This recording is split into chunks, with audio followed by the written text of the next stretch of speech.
Racing just is started. We have okay. Approved first to show quickness at the start. Right here, right now. Vitron moving up on the outside. Pira, Lialtada, Be My Queen in the middle portion. Then comes Money Queen.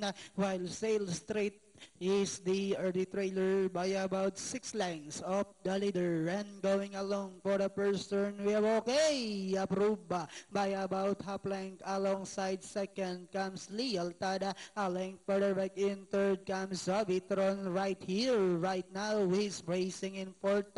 Ipira is on the outside. Money Queen comes next. Be My Queen, while Sail Street is still racing in less by about 9 lengths of the leader. Inside the 3 octavo, we have okay approved by about 2 lengths.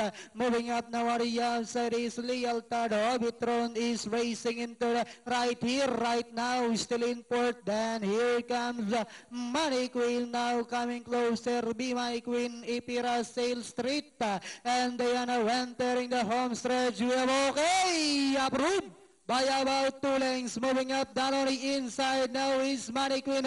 Right here, right now is on the outside. Last 100 meters, okay, approved. Money Queen moves up now to take the lead. And finally, it's Money Queen. Okay, approved. Right here, right now, Lealtada. Then comes number 5, Be My Queen.